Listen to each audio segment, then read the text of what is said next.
Shemai everyone, welcome back to the Athlete Climate Academy. Today I'm really excited because we've got on Sam Branson, who's an adventurer, filmmaker and singer-songwriter who's done more challenges, events and expeditions than I can count on all my fingers and on my toes. Sam, welcome to the pod. Thanks you so much for having me. So a lot of people will be already familiar with your work, but for those who aren't, tell us a little bit about yourself. So I'm, like you said, a filmmaker by trade. I set up a production company when I was 24, so 12, 13 years now, and use that to tell stories that matter and bring new audiences to important topics. And then I also am an adventurer, so I've done Arctic expeditions, broken some world records, climbed mountains and organise a charity adventure philanthropy event called Strive Challenge. And then I'm also a singer-songwriter through my artist name Waves Rush In, and releasing my debut album at the moment, and father of two wonderful children, and a lover of life and learning how to get how to enjoy it the best possible way. So you've done quite a lot in your short life so far. 5,000 kilometers across Europe, Arctic expeditions, Strive Challenge project, which I definitely want to get onto, and Big Change charity. And across all your trips and expeditions, we were just talking about this offline, the fact that those who go to these kind of areas are really those, I believe, that have a duty to bring that message back from the places that we get to see. We see it through filmmaking quite a lot, through BBC documentaries and others, Nat Geo and the likes. But those who can tell stories, I find, have almost an obligation to come back from, say, the Arctic, Lapland, wherever, and tell the stories. So what are some of the big changes that you've seen on all your trips? Well, I think firstly, just to echo your point, it's hard to want to protect something you don't have a relationship with. It's a bit like a loved one, and so the deeper bond you form with nature and the world and all its diversity, you just instinctually you want to protect it. You understand it. You have a relationship. You understand more how it works, and you care more. And I do think, I think it's not often people get to go into wild habitats, whether that be the frozen wastelands of the Arctic, or whether that be in the Amazon, or whether that be on mountains or deserts, or whatever the vast terrain of this beautiful world has to offer. And I think what the main role of individuals who do get the opportunity to go on those experiences is to share their passion. And the stories, when I did my big Arctic expedition, it was 3 months. We were raising awareness of climate change amongst school kids in the States. So we sucked them in through the excitement of the expedition, and we would do daily dispatches to them about what was going on with the changing landscape. And it was it's a really, the expedition is kind of the hook. It's the excitement, it's the adventuring. And then how do you also educate people while you're doing it? And it's, I don't think everyone should always put pressure on themselves to do anything that doesn't feel like it's aligned and passionate. It's okay just to adventure because you love adventuring. And if you are also passionate about climate and you are also passionate about the world, my God, how wonderful, share that passion too. It's something that I'm glad you brought it up, because we don't get to talk about that often. Like, I set up my business maybe 10 years ago now, looking at bringing the science of the outdoors into the classroom, Santiris. And it was because I really love the outdoors, but my main passion really is education and how to educate people from different areas. And like you say, for me, going to these kind of places was an excuse to educate and talk about the areas themselves. And I feel like adventure, when we talk about big expeditions and I find often that adventurers that go off and do a big mountain, I used to get this a lot when I was doing loads of education work. They would say, "Oh, I'm going away in 2 weeks. Can you write me a quick thing on education to go along my trip? I promised my sponsors that I'd do it. I need to get it done." And I found that education was almost always the last thing that went on to a trip. So it's great to see that through some of your projects, you've been putting that at the very forefront of what you did, right? 100%. It's always been completely linked in. And I think what is it that someone is doing when they go on an expedition? Really, at the end of the day, they're learning about themselves. They're learning about the world. So, they are being educated. It's whether they're wanting to use their own education, the lessons they're learning about themselves, about challenge, about nutrition, about their environment they're going to, about the cultures that they're going to visit. It's also whether they are inspired to share that. And so for me, having had a life-changing experience in the Arctic when I was young, and knowing what it's like to be, on an expedition and find out what I'm made of and be pushed to my limits, and become very passionate about protecting our natural world.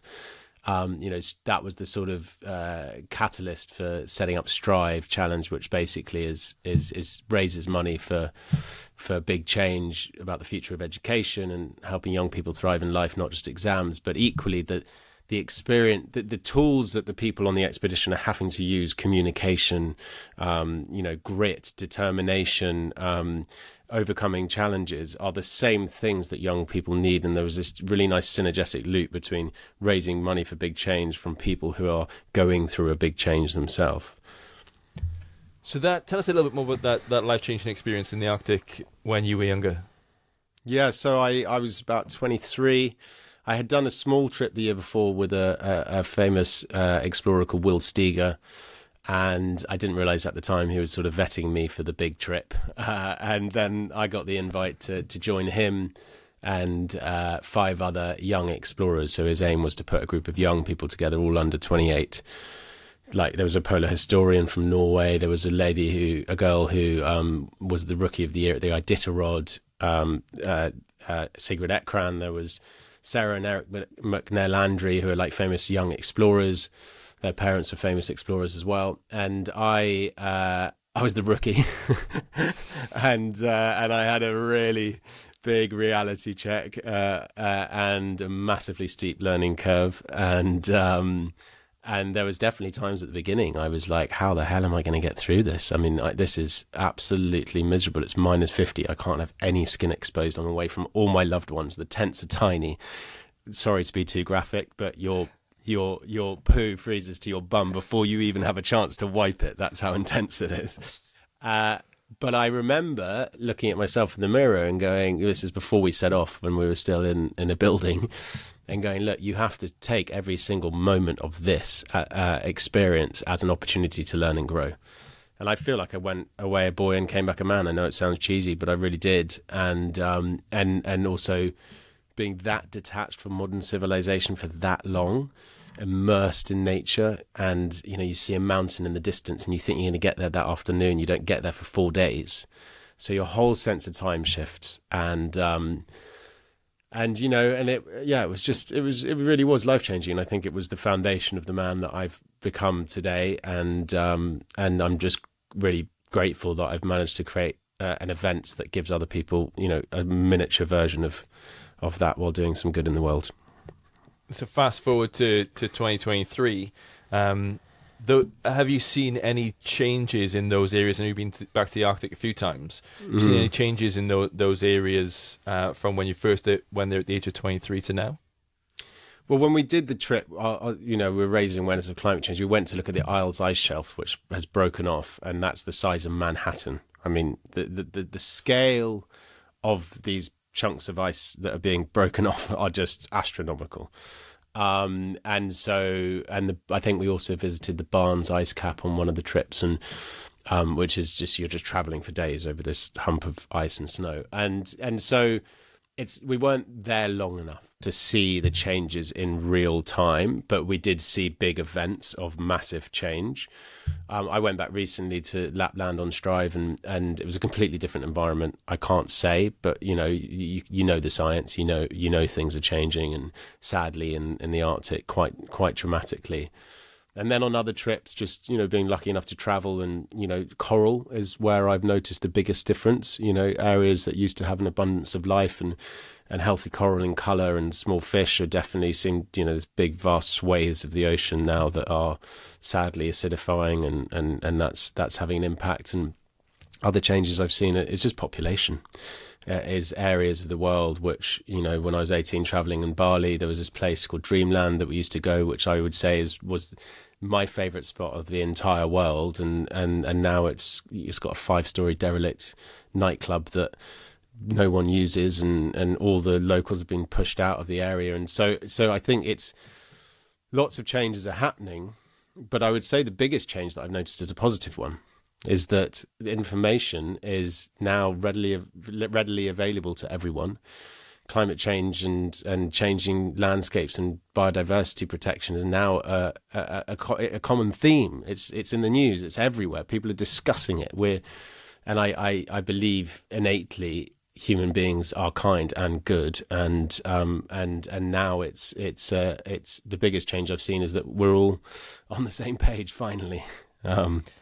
Yeah, it's something that I've noticed quite a lot. I started doing climate change communications about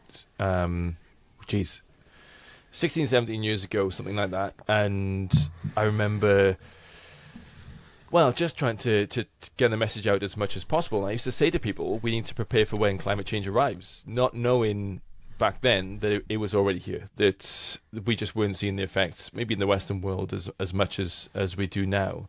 But the rate at which it's changing, like you say, is different in places like the Arctic and the Alps and the Himalaya compared to the Western world, where the most sensitive areas are changing the quickest. And you know, by 2050, we're looking at no summer ice at the North Pole, which is frightening. I've got friends who have been sacking off North Pole expeditions left, right, and centre because we just can't guarantee that ice is going to be there. And you know, going back to the education and why should we care about that kind of stuff? 1 billion people rely on the snowpack on the Himalaya for water, for agriculture, for fresh water, for the like. So, you know, when we take people to these places, when you run kind of big trips, education is still that key thing where I think we can have the biggest difference, and like I say, as a really positive change.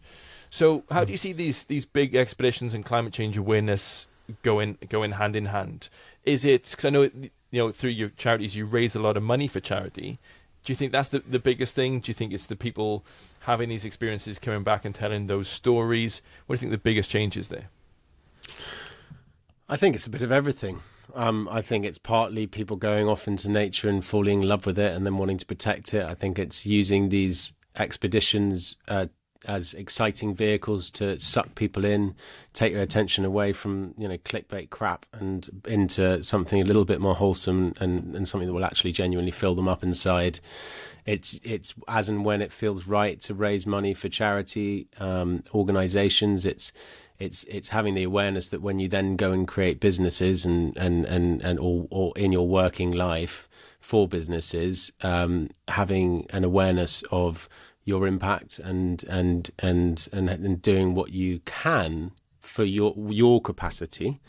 You know, it doesn't mean that everyone has the capacity to change the world and have an impact. For some people, they're looking after their own health and well-being takes up 90% of their time. Fine.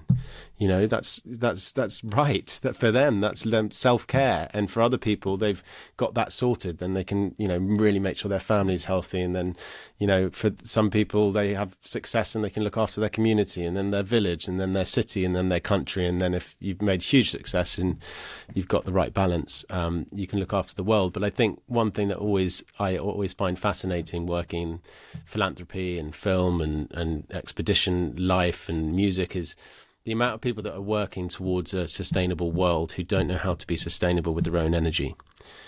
And it all starts with your relationship with yourself. And I personally believe that it's not a climate crisis that we're facing, although that is the byproduct of the real crisis. The root cause of the problem is it's a human crisis. You know, we're having huge disconnect and we don't know how to be sustainable with our energy, and we're putting in the wrong inputs. And we're also telling ourselves stories that are not the right version of reality. There's less wars than there's ever been. There's less poverty than there's ever been. In every single, pretty much every single mass crisis event in humanity's history, human beings don't turn into these wild animals that everyone says we are. We are innately kind. We pull together as communities and we look after each other. And my personal view is that this is, if we want to solve the climate crisis, we need to solve the human crisis by changing the stories that we tell about ourselves. Tell ourselves about ourselves. That's what my new brewing mission is. And it's funny because, I quite often see on big trips and whatever that are for charity, the strap lines that come back are always this much raised and this much raised. And I suppose that's easy because it's a number, it's tangible, it's a thing. But what we're saying is that the things that are intangible, is that a word? Untangible, not tangible, are not measurable. The things that people come back with that are, the stories that they've had, the changes within themselves that they can then take on to do good, and the places that they've seen. There's I go back to Iceland every year for a trip, and one of the glaciers there is very kind of it's quite close to Reykjavik. A lot of tourists go on it, and we very much see it as an ambassador for glaciers. In the same way you have ambassadors in zoos. Made a film all about are zoos good or bad, and it's complicated.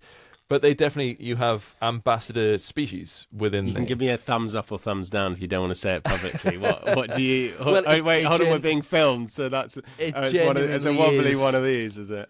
it's a wobbly. Good zoos are good and bad zoos are bad, and for the climate crisis, going and having an experience on a glacier like that.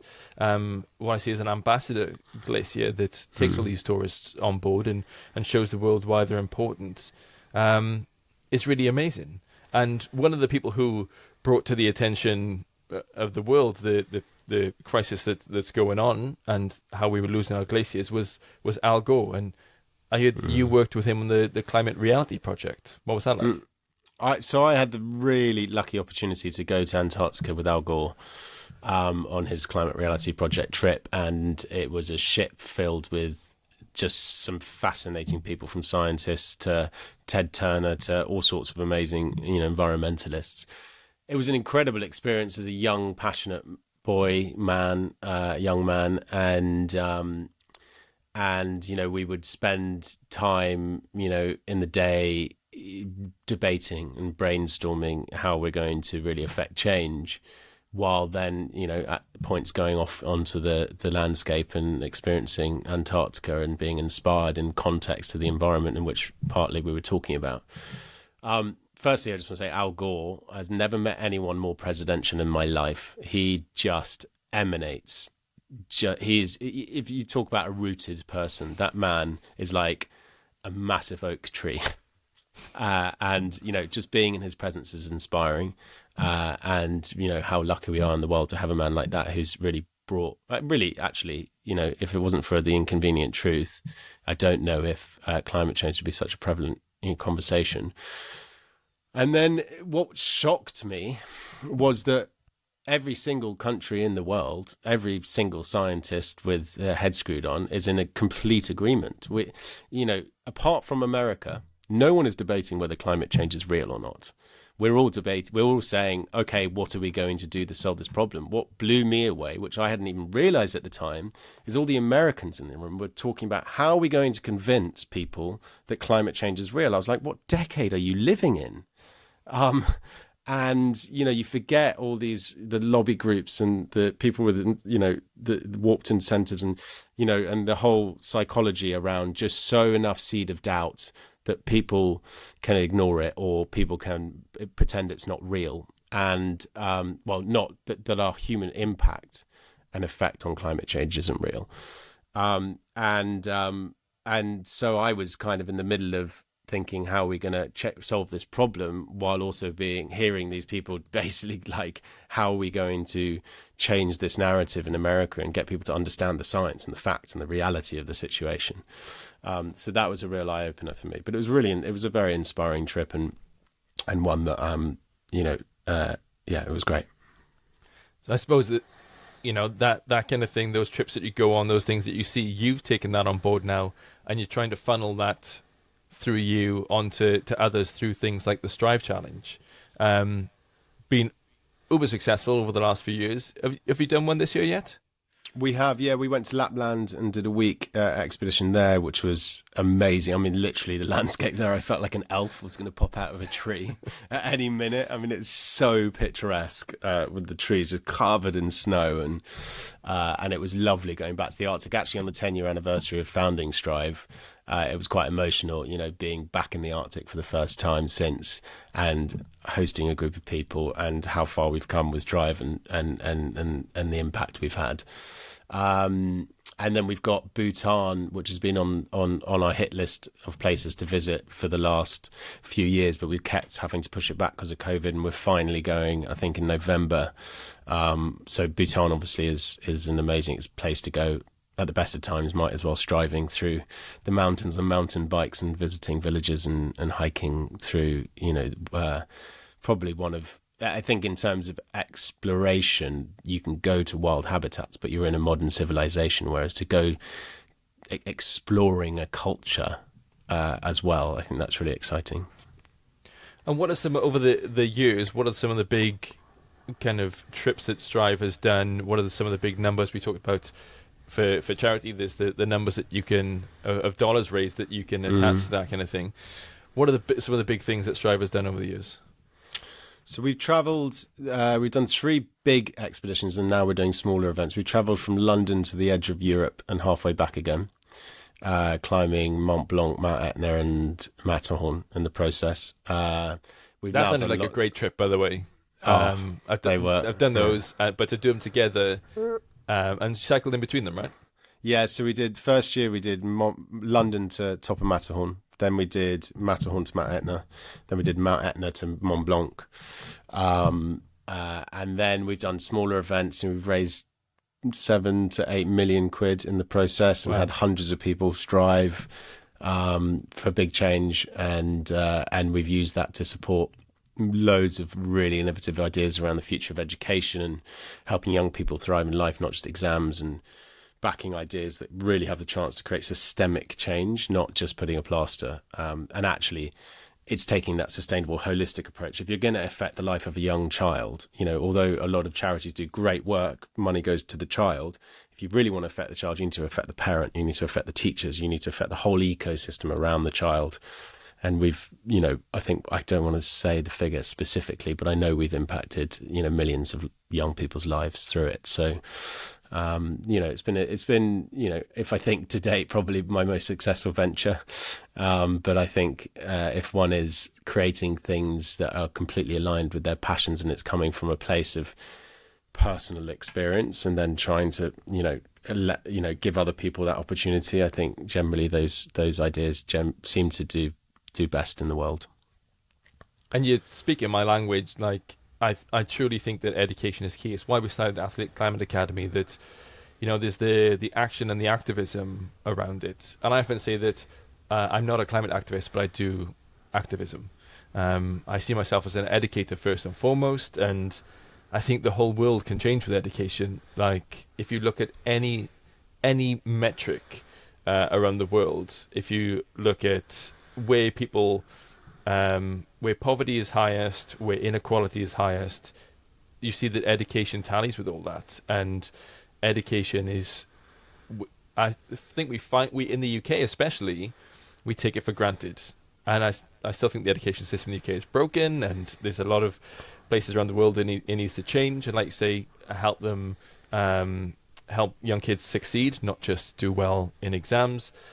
But with education, if you start at the lowest levels, those people grow up to be societal conscious people, climate conscious people, progressive people that just want the best for everyone. So it's really nice that education again is at the forefront of that. I mean, completely. And that is that quote, you can't change what you're not aware of, and once you're aware, you can't help but change. And that's kind of education but we just need to make sure what we're making children aware of is practical. Through all the studies we've done, it doesn't matter how innovative the head teacher is, the teacher is, until we basically find a new model for standardized testing, we're never going to be able to innovate in the education sector. And they've done amazing studies on kids who all got A stars. 3 months later, they sat the same exam and they all failed. So it's just about regurgitating information, and the people who can retain information the best win. And I just think we're actually, through Big Change, starting something called the Big Education Conversation, which I think you'd find interesting to look up. I can send you some resources separately, but it's trying to get millions of people talking about what is the purpose of education, because it's a model so old, it's not fit for purpose. A lot of the skills kids are learning are just not applicable in real life. You know, a lot of the jobs people are learning at university, they won't exist by the time they get into working life, because the rate of technological advancement, what we really need more than ever, you know, you look at AI, you need people who can problem solve, who can work in teams, who can be creative. And what's the first thing to get cut when the times are tight? It's that holistic approach to education. And I won't go. I know this is an adventure podcast, so we'll save that for another chat. But you know, it's we're on the same the page. thing that we talk about most. Like, how do we affect change in the climate crisis? Like, if we want our athletes, our mountaineers, our guides to affect change, personally, and I spoke recently at the Association of Mountaineering Instructors in Wales. And the whole point was take people into the outdoors, educate them, because that'll affect change. And I think it's the thing that athletes and mountain guides can do best is show people and educate people. And when I did my mountaineering qualification, I loved it because it wasn't just how do you guide people safely, how do you tie this knot on a rope, etc., etc. It was also look at this flower. What do those clouds say about what the weather's going to do tomorrow? And it was that holistic approach of, we're going to teach you everything that you need to know to stay safe. Yeah, great. But also all these extra things that are going to affect change in your specific area, which I think is important. So education is definitely key. Definitely. And you know, it's like a lot of cultures in the world that are just inextricably linked from nature. They don't even have a word for nature. It's just the environment of which we're a part of. Their existence is inextricably linked. And so I think as you adventure and you step out into these environments, you realize you are 100% in relationship with your environment, whether it rains, whether it snows, whether it's a rockfall, you know, what plant you eat, whatever it might be. And that's just so healthy. You know, it's wonderful that we've created an environment for ourselves where we can have a roof over our heads and, you know, and food and water and all that stuff. But actually getting out into the wild brings you back to your core self, and realizing that your survival depends on your relationship with your environment, of which it actually does in the modern world too, now with climate change. And I think for me, the education piece that really needs to happen is we need to change the story. You know, yes, climate change is scary. Yes, it could massively impact us in a negative way.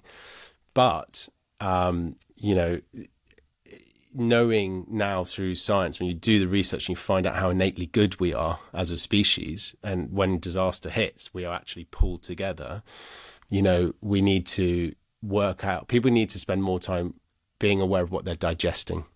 You know, the news is so negatively skewed. It's so sensationally skewed. It's so exceptionally skewed. The more exceptional a story is, the more airtime it gets. And because it's dramatic, the more you remember it. And therefore, you know, we spend 3 years of our life, in the, you know, the Western world, people spend on average 3 years of their life watching the news. That means we're becoming masters at a negative view, at a fearful view, at a cynical view.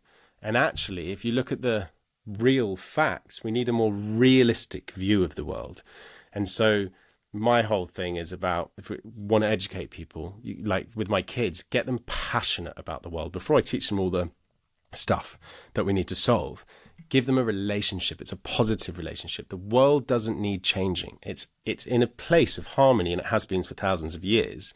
Environmentally, you know, less poverty than there's ever been, less wars than there's ever been, less deaths from natural disasters, even though there's lots more natural disasters. Actually, there's an opportunity here to reshape this narrative, and we manifest what we believe. And I believe wholeheartedly that we are going to solve this problem, that the world is innately healthy and kind, and we just need to believe that we are capable of it. And that's the education I think needs to happen. What an absolutely wonderfully positive place to finish. Sam, thank you so much for being on the podcast. It's been an absolute pleasure. Yeah, cheers, mate. Thank you so much.